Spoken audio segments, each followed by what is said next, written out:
E aí, nação botafoguense, beleza? Pessoal, vamos acompanhar as últimas atualizações trazidas pelo jornalista Rodrigo do canal ESPN e vamos ver o que ele trouxe de novidade do nosso fogão. Mas antes, já se inscreve no canal para não perder nada do nosso glorioso. Ativa o sininho de notificações e deixe seu like e vamos para o vídeo. E para isso a gente vai para o Rio de Janeiro, porque o Rodrigo Jufo vinha trazendo, né, Jufo? Atualizações do interesse, da proximidade do negócio com o Davide, e o homem já está trabalhando aí no Glorioso.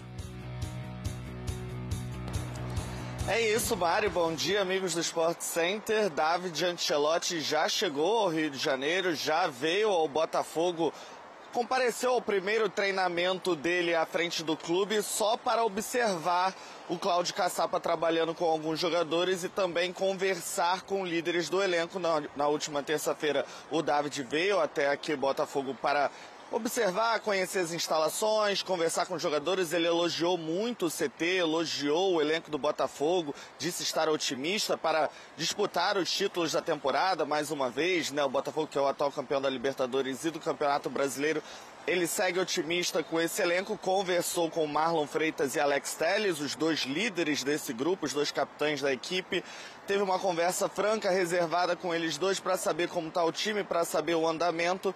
E hoje, nesta quarta-feira, o David Ancelotti, enfim, faz o primeiro treinamento dele solo, comanda o time pela primeira vez desde que chegou. Ele que assinou o contrato até final de 2026. Ainda está resolvendo algumas burocracias da mudança, algumas burocracias contratuais também. E não deve ficar à frente do time no final de semana, sábado, contra o Vasco em Brasília. Cláudio Caçapa, então auxiliar permanente aqui do Botafogo, deve comandar o time no clássico diante do Vasco. David Ancelotti recebeu uma mensagem do pai também, o Carlo Ancelotti, de muito carinho, desejando boa sorte à frente do Botafogo. Ele está muito animado para esse primeiro voo solo e falou sobre a expectativa de chegar ao Botafogo. O David Ancelotti já tem aí uma dor de cabeça para essa volta do calendário, um calendário apertado, Copa do Brasil, Libertadores, Campeonato Brasileiro, porque o Botafogo, durante o Mundial, vendeu o zagueiro Jair, que até se despediu ontem também do elenco, compareceu aqui ao Botafogo, se despediu do elenco que estava fazendo parte nessa temporada. Ele que chegou do Santos, ficou pouco tempo aqui no Botafogo e agora vai defender o Nottingham Forest. E o Igor Jesus, que nem voltou, né, do Mundial, já foi direto ao Nottingham Forest também, onde ele vai defender na próxima temporada junto com o Jair. Então o Ancelotti filho não vai poder contar com esses dois atletas para a partida contra o Vasco. O Bastos também operou o joelho e segue fora do time, então provavelmente a dupla de zaga vai ser formada por David Ricardo e pelo Barbosa, e o Botafogo segue no mercado atrás de um zagueiro, Mari. Perfeito, Rodrigo Jufo. Muitas mudanças do lado do Botafogo para a gente acompanhar agora nessa parte 2 da temporada. Licença para o Jufo para entrar também. Temos já a fala dele? Vamos ouvi-lo então, o novo técnico do Fogão. Estou aqui hoje muito feliz, muito orgulhoso. Eu tive hoje a oportunidade de conhecer a família do Botafogo, o centro do treino, a comissão, observar bem o treino nesse lugar de sonho, treinar aqui. Tive também o primeiro contato com os atletas, muito profissionais, uma mentalidade muito boa, muita competitividade.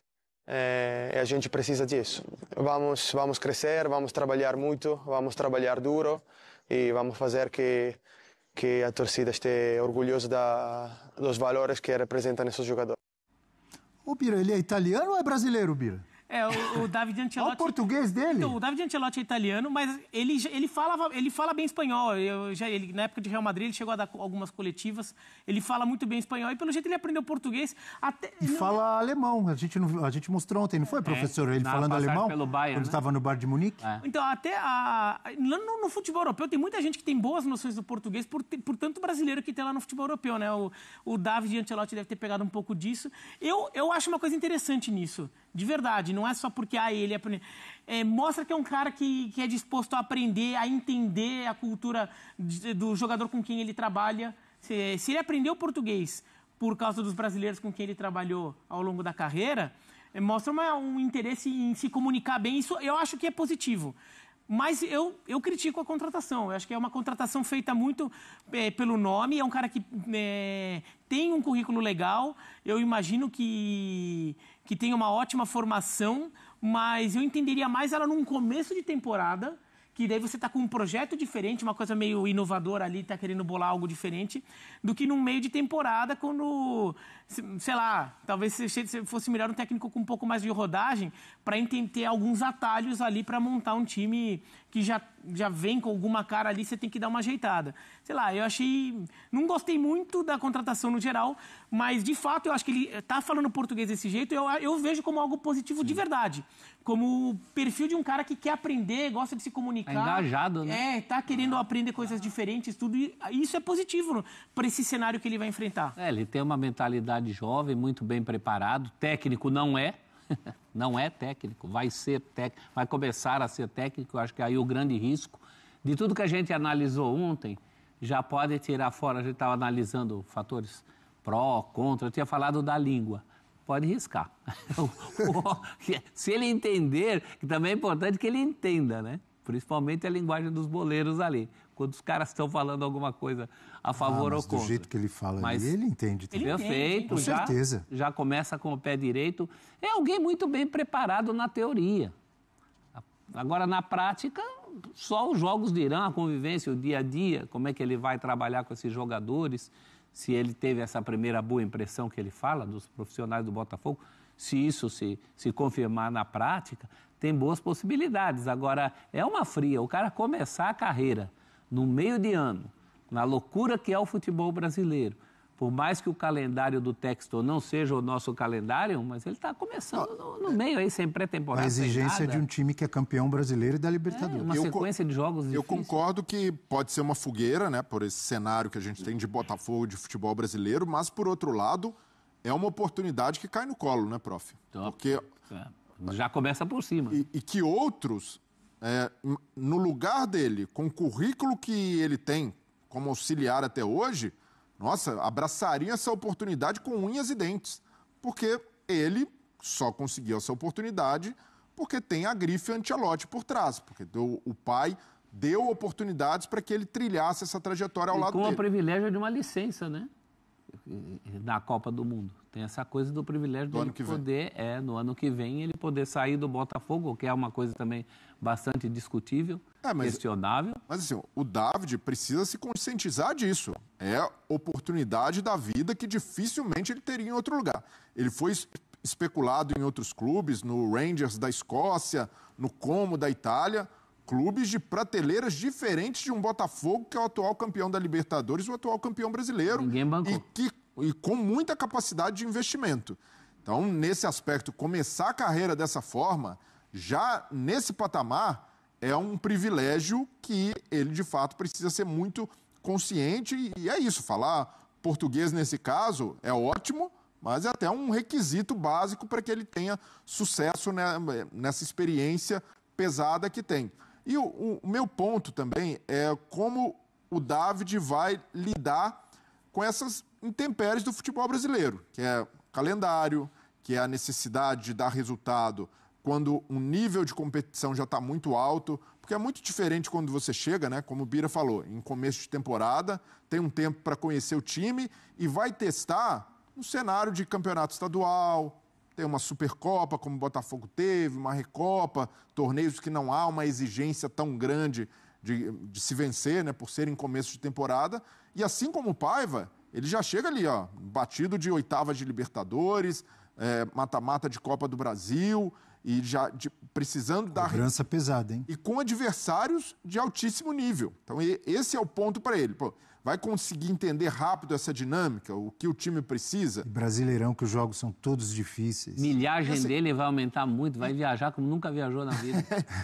Em distância, ausência em relação à família. Vai pensar, nunca passei tanto tempo em aviões. E outro desafio é que quando o cara é auxiliar, ou ele é o mentor tático e até mesmo de treinos do treinador principal, e ali o treinador principal acaba sendo mais um gestor de pessoas, o cara que lida com insatisfação do elenco, nariz torcido daqui e dali, ou tem um trato mais humano com os atletas e mais próximo.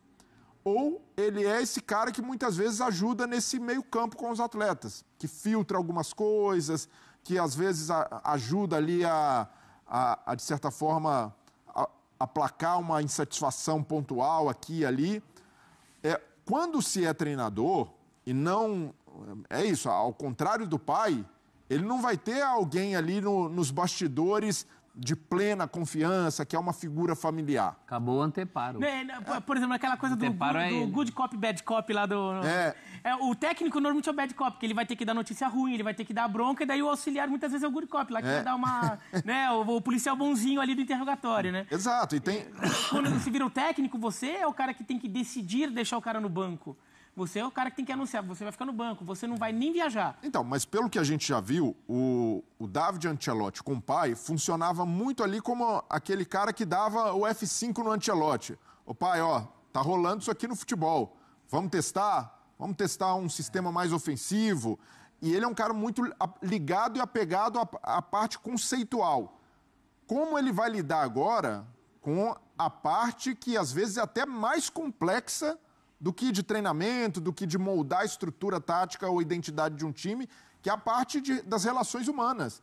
E isso no dia a dia do futebol brasileiro, a gente sabe que é muito pesado. O jogador do brasileiro tem suas particularidades, a relação em clube também é muito peculiar e varia de clube para clube, não é igual em todos. Então, sacar essas nuances de forma muito rápida vai precisar ser ali algo que ele tire da cartola nessa nova função. Agora, a resposta para isso aí é a mais fácil do mundo. O que esperar do David Ancelotti no Botafogo? Que ele seja um técnico de futebol, na prática.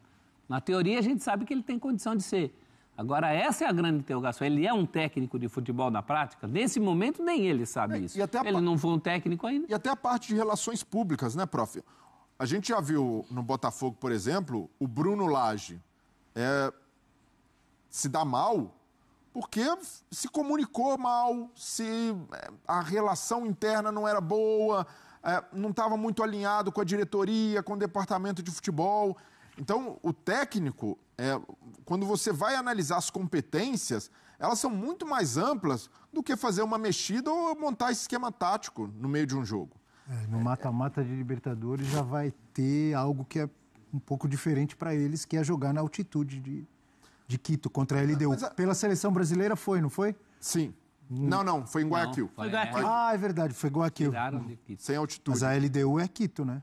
Mas esse tipo de coisa, de logística, de viagem, de altitude, eu acredito que o departamento de futebol e a comissão técnica permanente consigam ali ajudar. Ajudam muito, claro. Para mim, o que pega mais é como o técnico se comporta nesse papel, de ter os holofotes voltados para ele a todo momento. Aprendeu muito com o pai? Obviamente, ele leva um pouco dessa bagagem, mas na prática isso é diferente, então ele precisa se adaptar muito rápido a isso. Informação, estamos falando do Botafogo, de John Textor, e obviamente o John Textor recentemente ele anunciou que estava deixando o Lyon, né? Não está mais lá no comando. Ele deixa a direção do Lyon. A direção. Ele não está mais no dia. Ele não tá mais no dia a dia do Lyon. Não significa que ele ainda não seja o dono. Então isso aí foi postado agora há pouco pelo Lyon. E a tradução é a seguinte: que o Lyon, o Olympique Lyonnais, comemora a decisão tomada hoje pela DNCG de manter o clube na Ligue 1, ou seja, não vai ser mais rebaixado. É o que eles estão anunciando. E esse DNCG é o órgão lá que tinha rebaixado, um órgão que controla as gestões, né? Isso, que faz a regulação da gestão financeira dos clubes. Financeira dos clubes. Então, houve uma mudança aí. Muita gente encarou a saída do Textor, o anúncio da saída do Textor da gestão do Lyon como um movimento político, colocando figuras francesas e figuras que fossem mais simpáticas ao DNCG, justamente para facilitar, ter um pouquinho mais de... Então já funcionou, se era esse o objetivo, hein, Bira? Na hora. Exatamente, mas muita gente já encarou isso como um movimento já bem calculado nesse aspecto. Agora, tem muita coisa para resolver nessa gestão de Lyon com o Botafogo, né? Teve matéria do L'Equipe nessa semana mostrando que o Lyon pagava jogadores do Botafogo, né? O Lyon tinha 30 jogadores no elenco e pagava mais 50, que alguns eram jogadores do Botafogo. Essa relação entre os dois tem que ficar mais clara, até para o próprio Botafogo. Botafogo. Porque se o Botafogo fica muito dependente do Lyon ficar ajudando, se acontece uma coisa Mas com o Lyon... é tudo o mesmo Botafogo vai dono? junto. Na minha cabeça, pelo menos, fica uma confusão. Bolsos do mesmo Mas os palito. É tudo o mesmo dono? Então, é tudo o mesmo dono, só que daí se um clube falha e o outro não é autossustentável, ele também vai junto.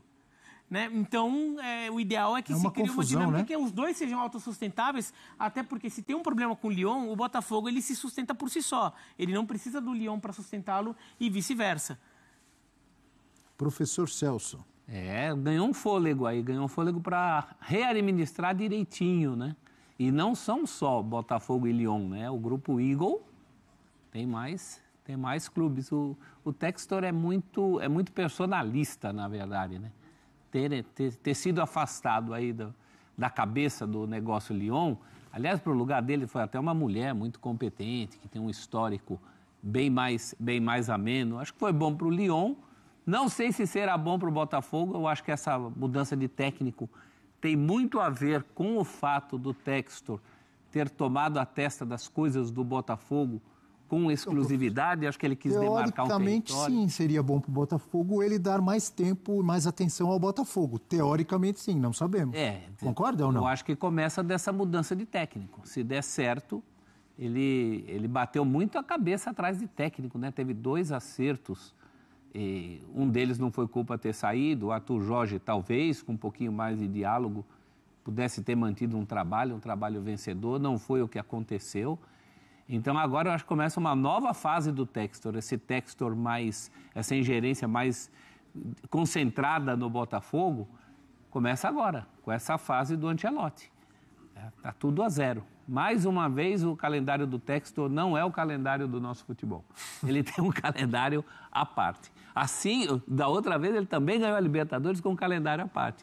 Mas talvez por ser americano, ele pense que em futebol, que não seja futebol americano, futebol sempre caia aquele raio da equipe dar certo, embalar, como aconteceu no ano passado. E tem uma diferença, né? Nesse ano nós não tivemos nenhum Almada chegando, nenhum Luiz Henrique, isso precisa ser falado também, né? Mas chegaram outros, né? Sim, mas o que aconteceu no ano passado foi muito em função da qualidade desses caras, somados ao Savarino, que é o único que ficou. Ao Savarino, ao Barbosa... Mas aí num nível mesmo. Pessoal, Botafogo faz proposta pro Luiz Guilherme do West Ham. Jogador que cria do Palmeiras, né? Jogou no Palmeiras ali, foi revelado pelo Palmeiras mesmo. Hoje tá no West Ham. Vamos com mais informações e saber se tem um valor que o Botafogo ofereceu pelo jogador. 19 anos ele tem. E vamos aqui com mais informações. O Botafogo já tinha, né, o desejo de contratar o Luiz Guilherme. Se não me engano, foi ano passado, mas não deu certo e dessa vez voltou a tentativa.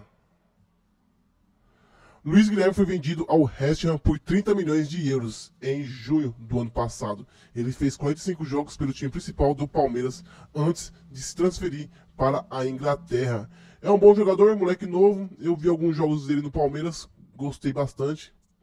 Então seria um baita reforço pra gente, pessoal.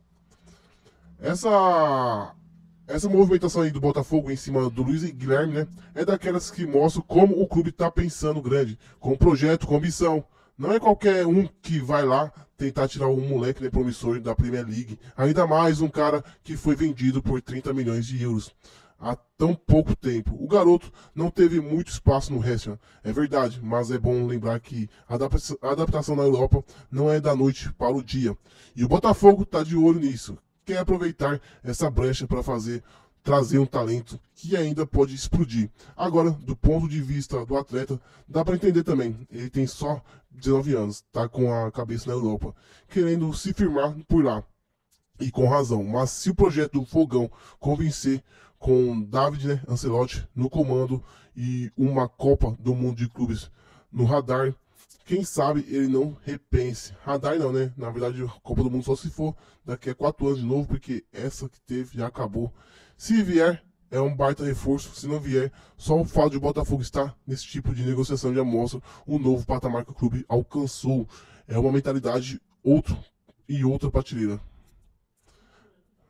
Mano, não é só de ver o Botafogo atrás do Luiz Guilherme, né? Já dá pra ver que o clube tá pensando diferente. É outro patamar, pô. Antes a gente ficava só garimpando, né, jogador encostado, agora estamos mirando em promessa de 30 milhões de euros que tá no resto, mano. O moleque é talentoso demais, jogou muito no Palmeiras, tem explosão, visão de jogo, seria uma baita contratação pra gente. Eu entendo que ele quer continuar na Europa ali, normal, ainda é novo e tá buscando espaço por lá, mas sinceramente, com o David Ancelotti chegando, se não vier, faz parte, né? Mas ver o Fogão disputando jogador nesse nível já mostra que a gente saiu da fila, virou protagonista e agora pensa grande. É esse caminho que a gente quer do Fogão, né, pessoal?